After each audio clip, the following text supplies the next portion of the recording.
नमः महेश्वराय। मैं डॉक्टर आशुतोष कुमार यादव आप सभी का आशुतोष महेश्वर गंगा इस चैनल पर स्वागत करता हूं। मुझे विश्वास है कि आप लोग खुश होंगे, प्रसन्न होंगे।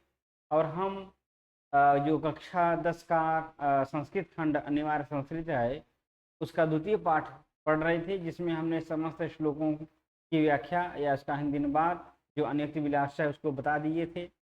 अब हम उसी पाठ से संबंधित जो प्रश्न दिए गए हैं उन प्रश्नों को इस वीडियो में हल करेंगे, उसको समझेंगे कि उन प्रश्नों का क्या आंसर होगा, क्या उत्तर होगा। तो चलिए शुरू करते हैं लेट न करते हुए। देखिए, सबसे पहला आपका जो प्रश्न दिया हुआ है वो आपका ठीक प्रश्न है कि निम्नलिखित प्रश्नों के उत्तर संस्कृत में दीजिए। किसमें देना है? संस्कृत में उत्तर देना है। चलिए देखते हैं। लिखा है कूपस्य।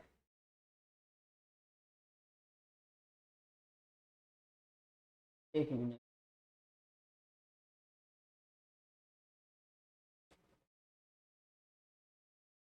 कूपस्य खेदः कः। मिस कूप का क्या खेद है?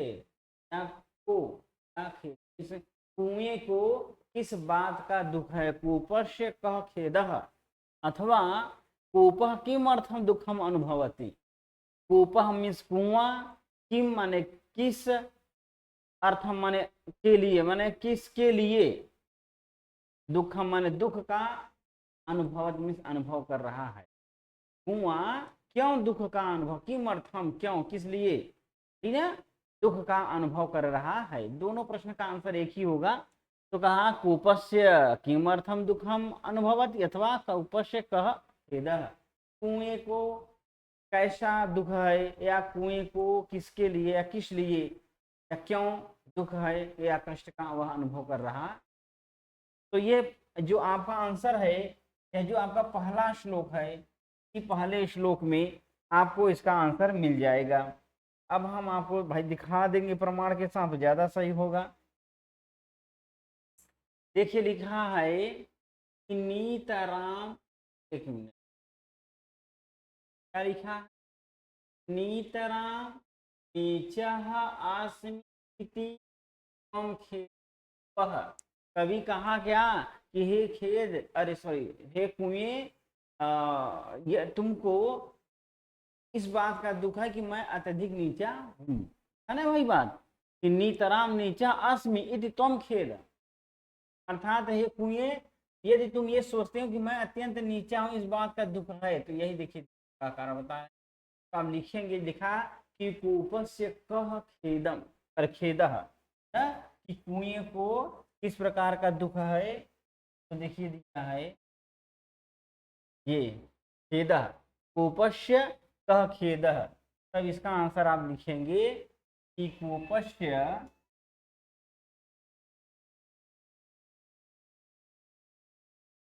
कूपस्य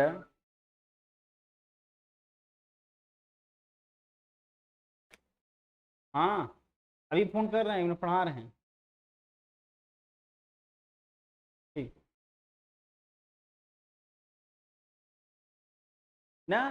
तो कहा कूपस्य कः खेदः, यही आपका प्रश्न है, माने कुएं को किस प्रकार का खेद है या दुख है। अब आप आंसर लगाएं, कूपस्य नीतराम नीचः अस्मि इति, यहां तक लिखेंगे, ये आपका आंसर हो। नीतराम नीचः अस्मि माने मैं अत्यंत नीच हूं, अत्यंत गहरा हूं। इति खेदः, यही कुएं का दुख है। या लिखेंगे आप जो अगला प्रश्न था उस प्रश्न के हिसाब से देखिए, कूपः नीतराम, है ना, कूपः नीतराम माने कुआं अत्यंत नीचा है, अत्यंत नीच है, वही सब लिखा है। देखिए क्या लिखा कि कूपः नीतराम नीचः अस्मि, ठीक है, बस इतना इसका आंसर होगा। आप यही लिखेंगे कि कूपः नीतराम नीचः अर्थम दुखम अनुभवति। माने कुआं नीचराम नीतराम नीचह अस्मि, ना अस्मि नहीं लिखेंगे, आप लिखेंगे इतना कि कूपः नीतराम नीचह इति दुखम अनुभवति, इसलिए वह अनुभव करता है कि वह अत्यंत नीचा। दोनों का आंसर आपका विशेष होगा। उपस्य का खेद का लिख देंगे, उपस्य नीतराम नीचह अस्मि इति, यहाँ तक लिख देंगे। खेदः इसका आंसर देना होगा तो लिखेंगे कूपः नीतराम नीचः अर्थम दुखम भवति, अत्यंत नीचा है इसीलिए वह दुख। फिर अगला प्रश्न है, नीर क्षीर विषय सस्य का विशेषता, माने जो दूध है और पानी है, जल है, उसको अलग करने में क्या ना विषय, उसके विषय में हंस क्या क्या विशेषता है, वो क्या कर देता है, इन दोनों को अलग कर देता है। उसका भी आंसर देख लीजिए आप, सब इसी में आंसर दिया हुआ है।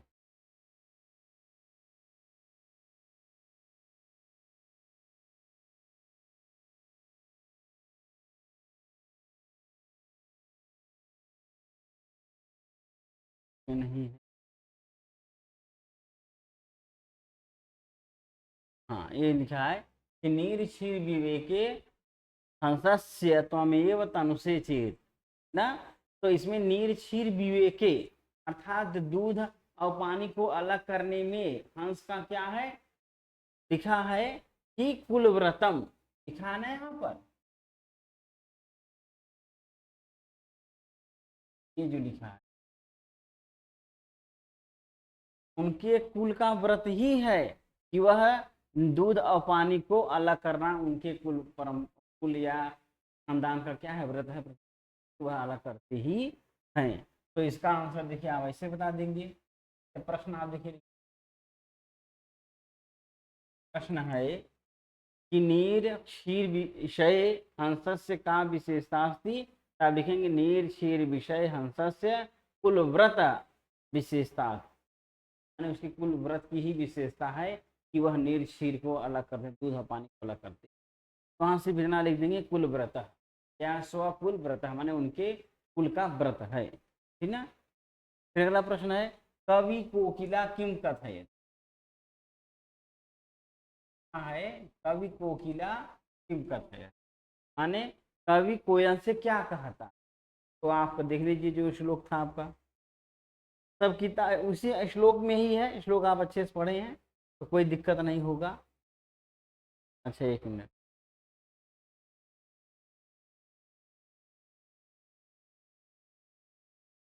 ना ये है, कहा कि कोकिला है कोयल, व्यापय दिवसान, व्यापय दिवसान तावत वीरसान करिल विटिपेश, यही आपको आंसर देना है कि कभी कोकिला कथयति यापय दिवसान तावत वीरसान करिल विपटेश, ने करीर आदि पेड़ों पर वृक्षों का समय बिता लो, यही वह उनको ठीक ना। तो देखिए आप इसका आंसर यही जैसे कहा, इसमें प्रश्न को देखिए, प्रश्न क्या कहा, प्रश्न कहा है कि जो कवि है, कवि कोकिलाम किम कथयति, माने कवि कोयल को क्या कहता है। तब आपने आंसर देखा, इसमें स्पष्ट लिखा हुआ है, आप गाइडों पे न जाइए, आप स्वयं ही अपने हिसाब से दिमाग लगा करके आंसर देंगे, क्योंकि इसमें स्पष्ट लिखा है कि कोकिल हे कोयल यापय दिवसान आवत विरसान करिल विटपेशु, माने जो करिल के वृक्ष हैं उन वृक्षों पर अपने विपत्ति के दिनों को, अपने समयों को धैर्यपूर्वक बिताओ। आएंगे कवि ही कोकिला कथयति वीर चाहे आप अलग से लिख सकते हैं कि विपत्ति दिवसान धैर्यात माने धैर्य से या पे माने बिताओ। थोड़ा इसमें अलग से आपको लिखना होगा क्योंकि आंसर देना है। जैसे आप लिखेंगे कि जो कवि है वो क्या आंसर, कोयल को क्या कहता है, तो कवि ही कथयति, कवि कथयति, क्या कहता है कि कोकिल, आप ऐसे लिख सकते हैं, कोई दिक्कत नहीं। कोकिल व्यापय दिवसान, अलग से आप लिख दीजिए, व्यापय माने बताओ दिनों को, दिवसान दिनों को, या फिर यहाँ बीच में लिख दीजिए ऐसे कि कवि कथयति कोकिल, संबोधन चिन्ह लगा देंगे, हे कोकिल को मिटा देते हैं आगे वाला,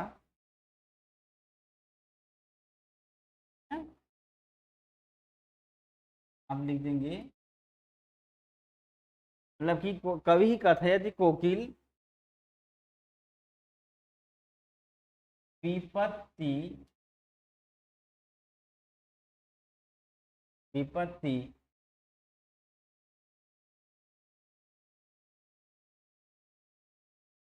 दिवसान,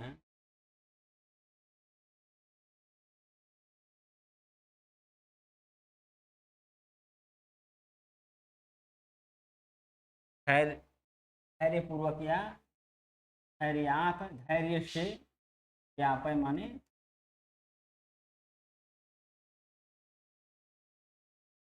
मतलब ये कहा कि हे को मीन्स को कोयल से कवि कह रहा है, कवि कथयति कोकिल कि हे कोकिल विपत्ति दिवसान, विपत्ति के दिनों को धैर्यात यापय, धैर्य से बिताओ, धैर्य पूर्वक बिताओ, हो बन कर हो, धैर्य पूर्वक बिताओ, ठीक है। चलिए आगे देख लेते हैं।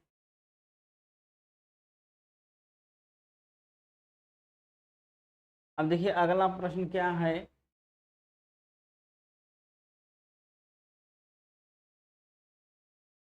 अगला प्रश्न है कि कवि चातकम किम उपदिशत, कवि चातक को क्या उपदेश देता है, ठीक है। तो रे रे चातक सावधान, चौथा श्लोक हम देखेंगे, तो उसमें आप आंसर दिख जाएगा आपका।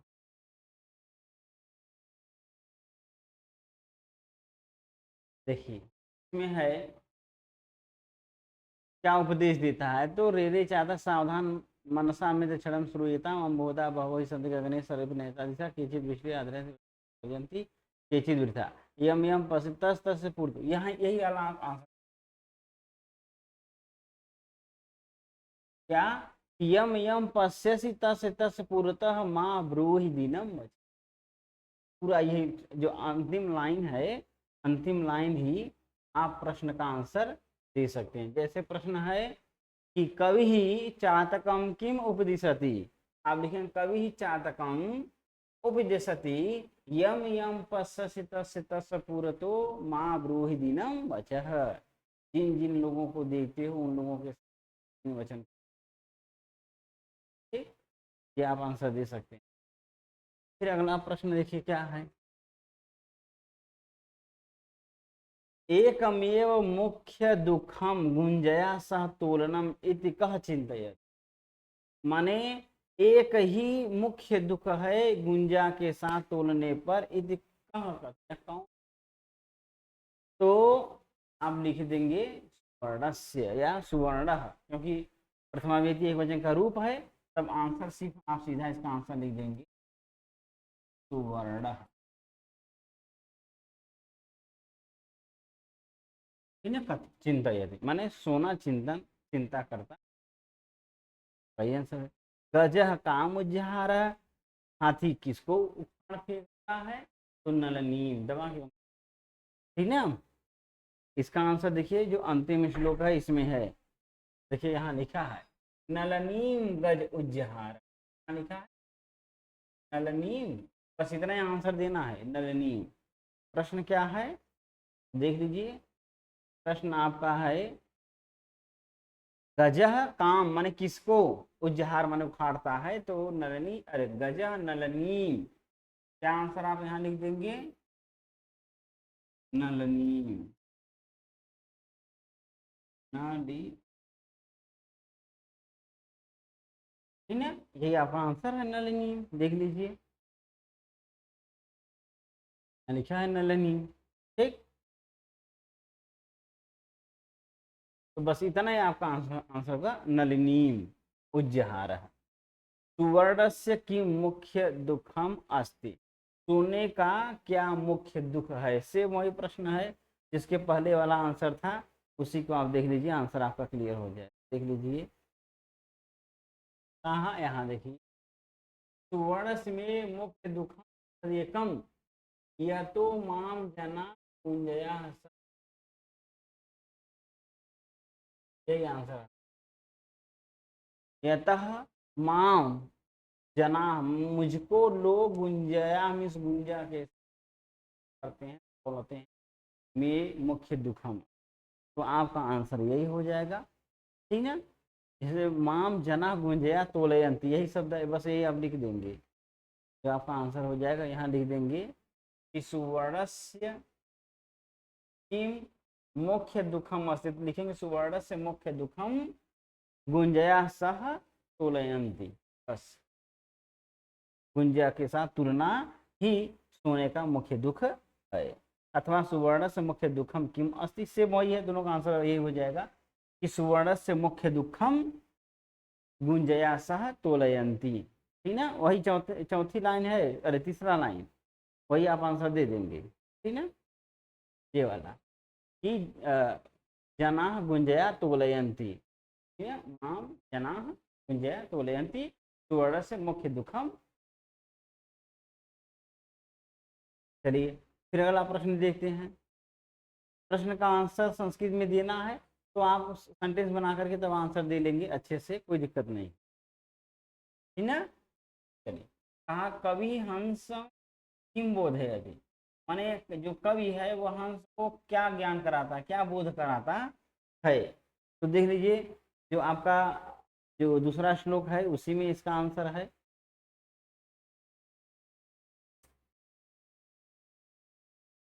देखिए लिखा है कुलव्रतम, नहीं ये वाला आपका हो, जैसे विश्वम अस्मिन अधुना, ठीक है, नीरशीर विवेके हंसा आलय से त्वमेव तनुषे चेत, अर्थात नीरशीर के विवेक में हंस, यदि तुम ही आलस करते हो तो।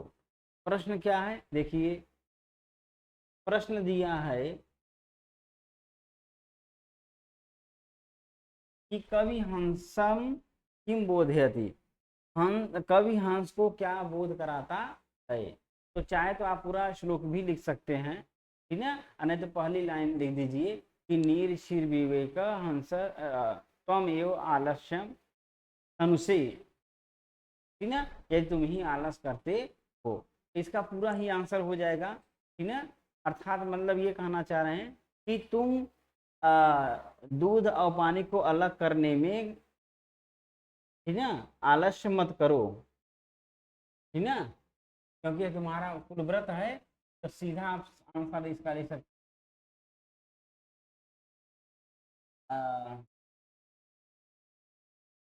कभी प्रश्न देख लीजिए, प्रश्न आपका है कि कवि हंस किम उपदिशति ना, एक मिनट इसको, कहा है कवि हंस किम बोधयत, माने कवि हंस को क्या ज्ञान कराता है, ठीक है, यही इसका प्रश्न है। तो आप आंसर यही लिख दीजिए कि कवि, देखिए लिख देंगे आप कि कवि हंस हंसम, ठीक ना, बोधयति,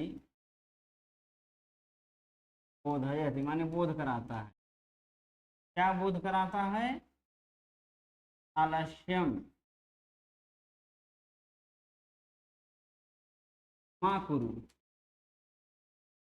कुरु माने करो, माने आलस्य मत करो, ठीक ना, कुल व्रत पालन करने में आलस्य मत करो, बस इतना आप कह देंगे कवि हंसम बोधयति आलस्यम माँ कुरु, आलस्य मत करो, इसका आंसर हो जाएगा। यहाँ क्या हो गया था, सुवर्ण से मुख्य दुखम कुंजया सह तोलयंती, यही लिख देंगे। गुंज या सह तोलयन्ति। गुंजा के साथ जो तुलना किया जाता है वही दुख है। इन दोनों का आंसर वही हो जाएगा। यहाँ आपने क्या लिख दिया था, नलिनी मुज्जहारः एकमेव मुख्य दुखम गुंजा सह तोलयन्ति। किसने कहा था, तो सुवर्णः ने, सोने ने कहा था। कवि चातक को क्या उपदेश देता है, कवि चातकम उपदेशति, वो लिख देंगे कि माँ ब्रूहि दीनम वचः यम यम पश्य तस्य तस्य, सीधा वो लिख दीजिए, चाहे यही लीजिए कि माँ ब्रूहि दीनम वचः, यह भी आप सीधा लिख सकते, माँ ब्रूहि दीनम वचः, माने तुम दीनता पूर्वक वाणी को लोगों के सामने दीनम वचः बोलो। क्या आपका आंसर हो जाएगा। कवि कोकिलाम किम कथित, कवि कोयल से क्या कहता है कि धैर्य पूर्वक अपने दिनों को बिताओ, ठीक है। तो वही आप कहेंगे कवि कोकिलाम कथयति हरियात दिवसान यापय, वो बिताओ। निरक्षीर विवेके हंसस्य का विशेषता अस्ति, निरक्षीर विशेषे हंसस्य विशेषता, चाहे हाँ तो का हटा देंगे, लेकिन कुल व्रत विशेषता अस्ति, ठीक ना। निरक्षीर वाला का नाम क्या, कुल का ही व्रत है, कुल। फिर अगला था कोपः किमर्थं दुःखम् अस्ति, तो कोपम कोपः नीतराम नीचः अस्मि इति दुखम अनुभवति, यानी मैं अत्यंत नीचा हूँ ऐसा अनुभव करता। तो यहाँ तक सब आंसर हो गया। अच्छा, एक अंतिम बच गया था, लिखा है कि कोशगतः भ्रमरः द्विरेफ किम अचिंतयत, माने कोश में अर्थात कमलिनी के गर्भ में बैठा हुआ जो भंवरा है वह क्या चिंतन कर रहा, वही है। आप पूरा आंसर दे देंगे। रात्रिर्गमिष्यति भविष्यति सुप्रभातम, तो वही वाला आप जो दो लाइन है कर दे सकते हैं, ठीक ना। कि रात बीतेगी, दिन होगा, सूर्य का प्रकाश चारों तरफ फैलेगा, इससे क्या होगा कि ना, वही एकदम पूरा आप जो पहला लाइन है वही आप लिख सकते हैं, देख लीजिए। तो ये वाला है, यही आप लिखेंगे, रात्रि गमिष्यति भविष्यति सुप्रभात, यहाँ पूरा ये लिख सकते हैं कि बैठा हुआ क्या सोच रहा था, द्विरेफ चिंतयति रात्रि गमिष्यति भविष्य सुप्रभातम। प्रश्न क्यों देख लीजिए, ठीक ना। प्रश्न क्या है, प्रश्न ये है कि कोशगतः भ्रमरः, कोशगतः भ्रमरः अचिंतयत, फिर आगे लिख देंगे यही कि रात्रि गमिष्यति भविष्यति सुप्रभातम ना। फिर उसके बाद जो कमल हैं वह भी क्या होंगे, खिल जाएंगे, ठीक ना। तो वो वाला दोनों लाइन आप आराम से लिख करके इसका आंसर दे सकते हैं। ते वाला भास्वानुदेश्यति हसिष्यति पंकज आदि, ये आपका आंसर हो जाए। चलिए अब इसके बाद हम जो और प्रश्न बचे हैं देख लेते हैं। एक और है कस्या कोश गते भ्रमरः आसीत, किसके कोश में भंवरा विद्यमान है, तो पंकज श्री, अर्थात वही खाली इतने आंसर लिखें पंकज। देखिए जो अंतिम श्लोक है उसमें लिखा है, ये शब्द लिखा है कि नलनीम, यही आंसर देंगे, क्या देंगे, नलनीम, माने कमलनी के कोष में बैठा हुआ है। तो आप इसका आंसर यही देंगे कि वह जो भंवरा है वह कहाँ बैठ के चिंतन कर रहा है, तब आप यही लिख देंगे कि ये वाला कि कस्या कोश तो लिखेंगे नलिन्याः, षष्ठी विभक्ति एकवचन रूप है ना, तो न क्या हो जाएगा, नलिन्याः। आंसर वही देना जैसा प्रश्न का, षष्ठी विभक्ति एक वचन, षष्ठी विभक्ति एक वचन में आप दे दें, क्या बनता है, तो नलिन्याः कोशगते आसीत्, नलिनी के कोश में था, ठीक है। मैंने भौरा कहाँ था, तो वहीं था। भ्रमरे चिंतयति गजः किम अकरोत्, माने भंवरे के चिंतन करते हुए गज ने, हाथी ने क्या किया, तो नलनीम उज्जहारः, बस अंतिम वाला जो लाइन ऐसे ले लेंगे, नलीम उज्जहार, अर्थात भ्रमरे चिंतयति गजः नलनीम उज्जहारः अकरोत्, माने चिंतन करते हुए भंवरे भंवरे के चिंतन करते हुए हाथी कमलिनी को उखाड़ के फेंक दिया। तो आप देखें पूरा पूरा ऐसे बनाएंगे कि भ्रमरे चिंतयति माने भ्रमर के चिंतन करने पर, भ्रमरे चिंतयति, भ्रमरे चिंतयति गजः, यहाँ जोड़ देंगे गजः हाथी नलनीम उज्जहार, माने भंवरे के सोचते हुए चिंतन करते हुए हाथी कमलिनी को उखाड़ के फेंक देता। ये आपका जो जितना प्रश्न है यह सारे प्रश्न का आपका आंसर हो जाता है, ठीक ना। अंतिम प्रश्न और एक बच गया है, लिखा है तो हो गया तो ठीक, ये आपका सभी प्रश्न हो जाते हैं, ठीक। चलिए फिर अब हम लोग अगला प्रश्न देखते हैं। यहाँ हिंदी अनुवाद है तो आप इसको आराम से हिंदी अनुवाद कर सकते हैं, जैसा कि हमने बता ही दिया है, तो देख करके पूरा आप हिंदी अनुवाद कर लीजिएगा। फिर अगला प्रश्न क्या है, अच्छा लिखा है व्याकरण बोध में है, क्या है, अच्छा समास बताना है। गुण ग्रहिता करील विटपेशु अत्यंत सरस हृदय कोश गते, ठीक ना। देखिए लिखा है गुण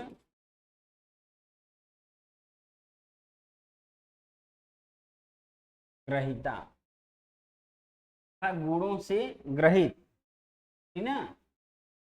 गुणेन ग्रहिता तृतीय तत्पुरुष समास हो जाएगा, गुणेन गुणों को ग्रहण करने वाला, ठीक ना, क्या हो जाएगा, तृतीय तत्पुरुष समास हो जाएगा।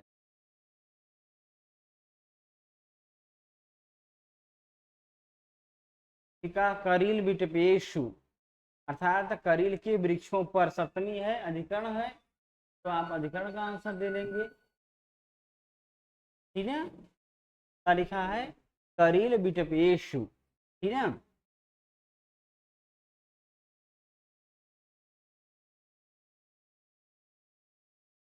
ऐसे लिख देंगे, इसमें है आपका सप्तमी तत्पुरुष समास हो जाएगा, करील के वृक्षों पर, ठीक है।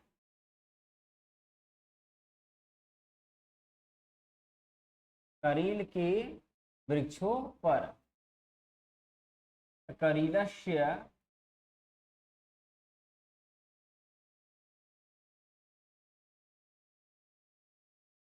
वृक्षेषु,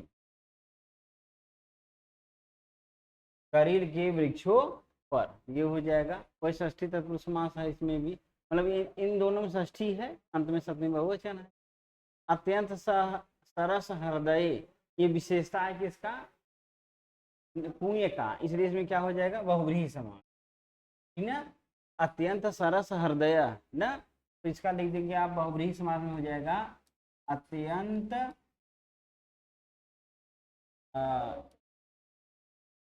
सरस हृदय, अत्यंत सरल हृदय है जिसका, तो अत्यंत सरल हृदय यस्य सह,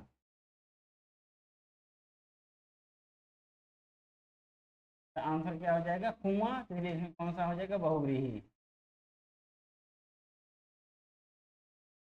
ठीक है, बहुव्रीहि समास हो जाएगा। कोश गति माने कोश में स्थित, कोशे गतः,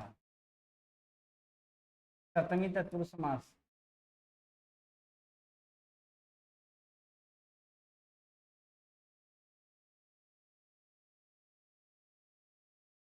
तत्पुरुष,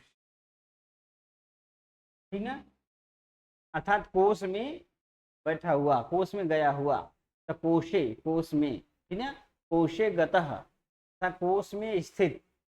तो अब देखिए गुण ग्रहिता, गुणों को ग्रहण करने वाला, तो यहाँ गुणेन ग्रहिता, गुणों से ग्रहण करने वाला, तृतीय तत्पुरुष समास इसमें हो जाएगा। करील विटपेश में षष्ठी तत्पुरुष समास, अत्यंत सरल हृदय में बहुव्रीहि समास, और कोश गति में सप्तमी तत्पुरुष समास हो जाएगा, ठीक है। फिर इसमें दिया है नैतादृशा और अन्योक्ति का संधि विच्छेद करके संधि का नाम लिखिए। अब लिखा है नयता दृशा, ये हो जाएगा न प्लस एता दृशा,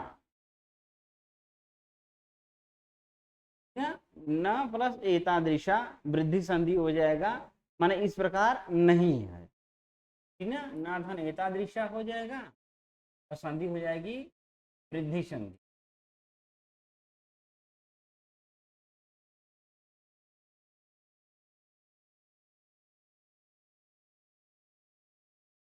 फिर कहा अन्योक्ति में अन्य धन उक्ति गुण संधि, अन्य प्लस उक्ति गुण संधि हो गया। फिर कहा अस्मि असि अवगमिष्यति, तो अस्मि उत्तम पुरुष का कहा पुरुष वचन लकार बताना है ना। देखिए इसको आप ऐसे बता दीजिएगा,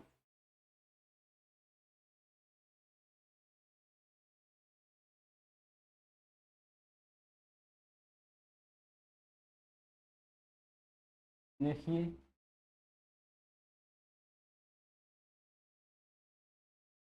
लिखा है अस्मि, ये हो जाएगा आपका लट लकार है और उत्तम पुरुष एक वचन, उ से हो जाए उत्तम पुरुष और एक से एक वचन। असी,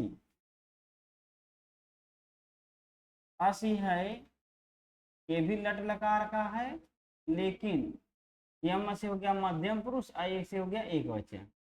अस्थि का रूप चलाएंगे तो तब बनेगा अगमिष्यति, ये जो गमिष्यति है, गमिष्यति ये हो जाएगा लृट लकार, ठीक ना, प्रथम पुरुष माने P1, P माने प्रथम पुरुष और एक माने एक वचन हो गया आपका। फिर कहा अन्योक्ति विलासा पाठ में लिट भविष्य काल वाला जो क्रियापद है उसको आप लिख करके अलग करके दिखा देंगे। आप देख लीजिएगा कितने श्लोक है, आप पढ़िएगा जिसमें लिट लकार का रूप है जो भविष्य काल का रूप चलता है उसको कोई, जैसे रात्रि गमिष्यति भविष्यति सुप्रभातम तो गमिष्यति भविष्यति ना, तो उन दोनों में लिट लकार का रूप हो जाएगा। और ऐसे खोज लेंगे जहाँ होगा उसको आप अलग से लिख करके दिखा देंगे, ठीक। चलिए आगे देख लेते हैं। इसमें क्या लिखा है, कभी कूप से दुखी न होने के लिए क्यों कहता है, पूरा बात बता देंगे क्यों नहीं कह रहा है। आप बताएंगे कि कभी कुएं को दुखी इसलिए होने के लिए नहीं कहता है क्योंकि वो कहता कि हे कुएं तुम अत्यंत भले नीच हो, मिसगहरे हो, लेकिन तुम दूसरे के गुणों को, दूसरे की विशेषताओं को हो, और तुम अत्यंत मीठे स्वादिष्ट जल से युक्त हो जिससे तुम दूसरे का कल्याण करते हो, इसलिए तुमको दुखी नहीं होना चाहिए। सबके सामने याचना क्यों नहीं चाहिए, तो बता दिए अंतिम चौथे 50 श्लोक में, क्योंकि सभी लोग आपका सहयोग करने वाले नहीं है, आपके दुख सुख में खड़े होने वाले नहीं है, इसलिए बिना मतलब का किसी के सामने हाथ नहीं फैलाना, जो योग्य हो जो सहयोग कर सके फैलाना चाहिए। आप इसका आंसर इस तरह बता, ये सब आंसर अपने मन से देना है, कोई दिक्कत नहीं है, अन्य इसको याद करना है बस, ठीक है। तो देखिए सिंपल सा था, बहुत ज़्यादा वो नहीं था, आपका जो संस्कृत वाला श्लोक था उसी में थोड़ा समझना था और बाकी तो कोई दिक्कत नहीं है। तो आप इस तरह से इस पूरे पाठ के प्रश्न का आप आराम से आंसर लिख देंगे। जैसे लिखा है कूपस्य कह खेद, कुएं को क्या खेद है, तो आप बताएं कूपस्य नीतराम नीचा अस्मि इति खेदः, या कूपः नीतराम नीचा अस्मि इति अर्थम दुखम अनुभवति, इसलिए वह दुख अनुभव करता है। निर्क्षीर विषय हंसस्य विशेषता कुल व्रतम अस्ति, अर्थात उसके कुल की व्रत है के पूरे वंश से चला आ रहा है, यही उसकी विशेषता है। खाली कुल व्रतम लिख देंगे बस, का हटा करके। कवि कोकिला किम कथयति, कवि कोयल से क्या कहता था, आप अपने मन से लिखें कवि कोकिलाम कथयति धैर्यात, मीन्स धैर्य पूर्वक, धैर्यात दिवसान यापय, धैर्य पूर्वक दिनों को बिताओ। कवि चातकम किम उपदिशत, कवि चातक से क्या कहता है कि हे कवि यम यम पसी तस् पूर्णतः महाब्रूहि दीनम वचः, ने दीनता पूर्ण वचन को मत बोलो, चाहे का नहीं लीजिए महाब्रूहि दीनम वचः लिख दीजिए। एकम यो मुख्य दुखम गुंजया सह तोलनम, यह किसका टेंशन है, किसकी चिंता है, तो सुवर्ण सोने का है। गजा काम उज्जहारा, हाथी किसको उखाड़ फेंकता है, तो गजा नलिनी उज्जहारा। सुवर्ण से किम मुख्य दुखम, तो आप लिखें सुवर्ण से गुंजया सह तोलयंती इति मुख्य दुखम अस्ति, अथवा सुवर्ण से मुख्य दुखम गुंजया सह तोरणम अस्ति। कवि हंसम किम बोधयति, कवि हंस हंस से कहता है कि कुल व्रत का पालन करो, तो कुल व्रत पालय न, अर्थात या आप ये कर दीजिए कि कवि हंस हंसम बोधयति, या हंस से कहता है कि कुल व्रत का पालन करो, उसमें आलस्य मत करो, तो आलस्य माँ कुरु, आलस्य मत करो। आप ऐसे लिखेंगे कवि हंसम बोधयति कुलव्रतम पालयति किंतु आलस्य माँ करो, कुलव्रत का पालन करो, आलस्य मत करो। कोशगत भ्रमर द्विरेफ किम अचिंतयति, आप पूरा लिख दीजिए, रात्रि गमिष्यति भविष्य 2 लाइन पूरा लिख दीजिए, ये पूरा आपका आंसर हो जाएगा। बस इतना ही था और बहुत ज्यादा है नहीं। और 1-2 ठे कस्या कोशगते भ्रमर, किसके कोष में बैठा था, तो नलिनी कोशगते भ्रमरे चिंतयति गजः किम करोत, तो नलिनी उज्जहार, नलिन्या उज्जहार, ये आंसर, ठीक है। तो आज इसको अच्छे से आप समझ लीजिए, पढ़ लीजिए, आंसर लिख के तैयार कर लीजिए, और बाकी अगर कोई दिक्कत हो, ना समझ में आया, जरूर एक बार फिर से पूछ लीजिए, ठीक है। आज के लिए इतना ही। नमः महेश्वर।